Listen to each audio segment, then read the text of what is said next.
And what we are seeing, and the question that I am often asked is, why do we see, and they usually blame it on the young people. They say, well, why the young people ain't interested in church no more? But it ain't just the young people. It's people in general. The young people just keep it real.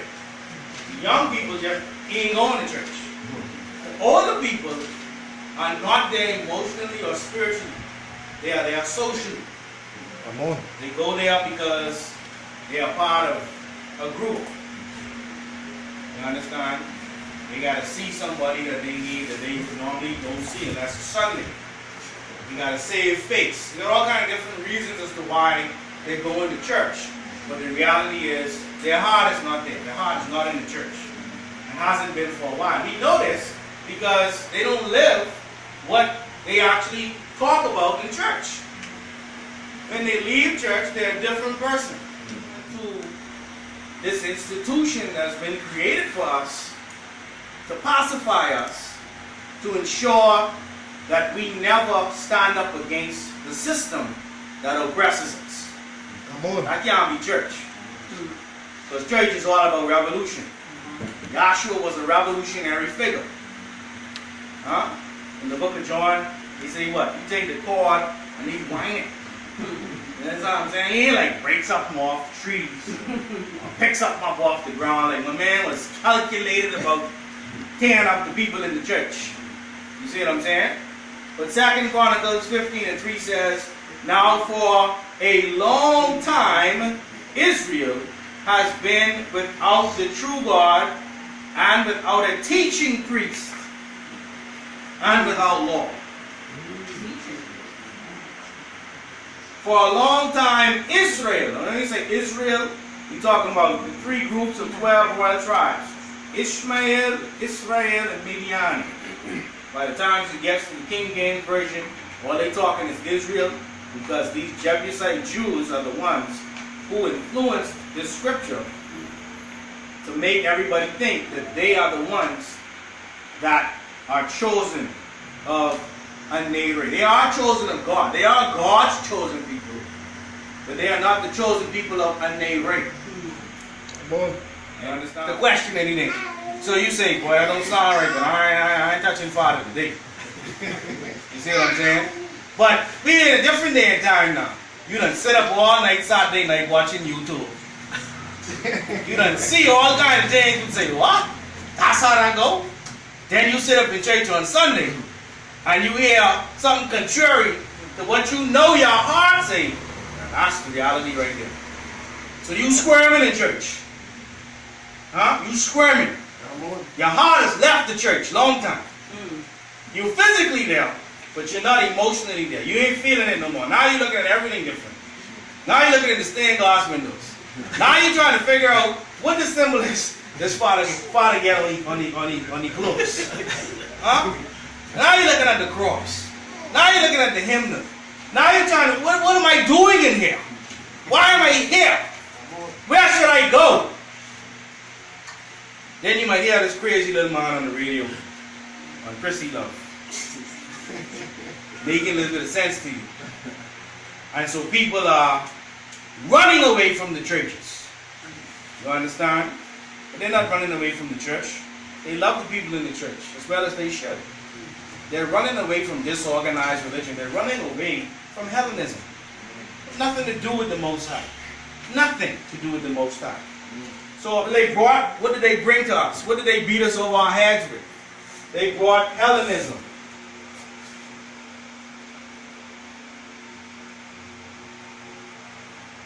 Hellenism. Some spell it with one L, I spell it with two. Right? And Hellenism is the actual religion that the Greco-Romans, the Greeks in particular, before the Romans, they brought this religion of Hellenism, and they made it the center of your world. Because who do they worship in Hellenism? Zeus. And this Zeus was the son of Kronos. And this Kronos is where you get the word chronology from. And chronology deals with time. And so what did they do? They interfered with your perception of time by saying that the world is only 6,000 years old. And Zeus and the Olympians, being that we just started the Olympics, yes, Zeus and the Olympians came to you by way of Jupiter and Zeus giving you Jesus, Zeus. This Jesus, this Zeus becomes right up here. Zeus or Saus, which is the pig, which is the mascot of Zeus. The mascot of Zeus is the pig, the swine. You understand? And so, what did they do when they brought in their religion to the African? Let's be clear. This is fine for them. If the Greeks and the Romans decided that this is what they was dealing with, and they left us alone, hey, we wouldn't be the ones disturbing their services. What y'all doing now? Y'all gonna kill the pig and put the blood all over the altar? I can check you later.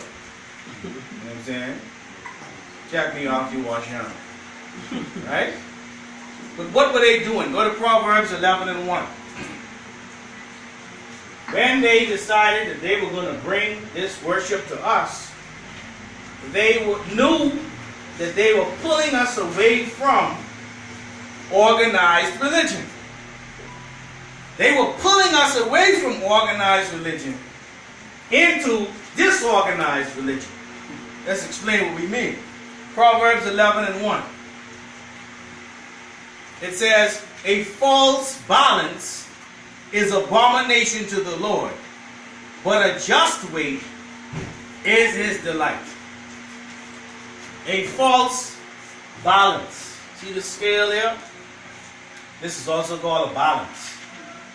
You go to a doctor's office or you're in a science lab, they'll have a double beam balance. There's weight where you're moving the weights. We have 3 different weights you're moving. Yeah? It's based off of this right here. These scales. We haven't gotten it yet, but we're going to put a heart in one balance and a feather, not a real heart. Alright? The symbol of a heart in one balance and a feather in the other. And that feather represents what? The feather represents Ma'at. I know I got notes everywhere, so make sure you take the notes as you go. Ma'at. Alright?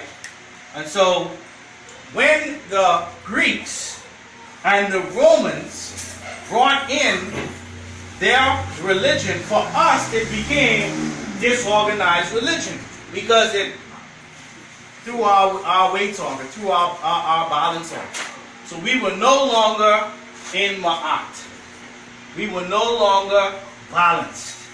We were no longer at peace. And Proverbs 11 again says, a false balance is abomination. So when they brought their religion to us, that was an abomination.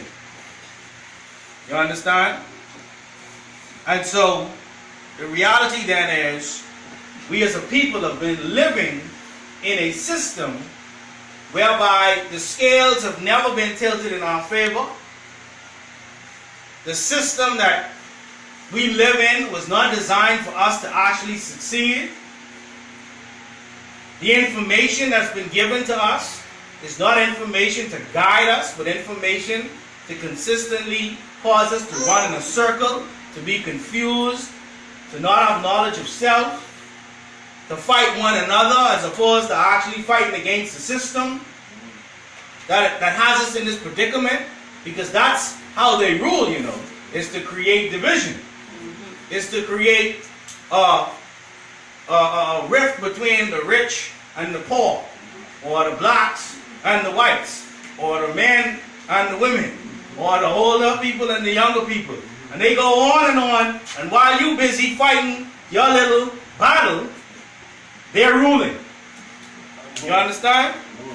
And so we move into the original books of the Bible because this ma'at that we moved away from is what people are now they're thirsty for.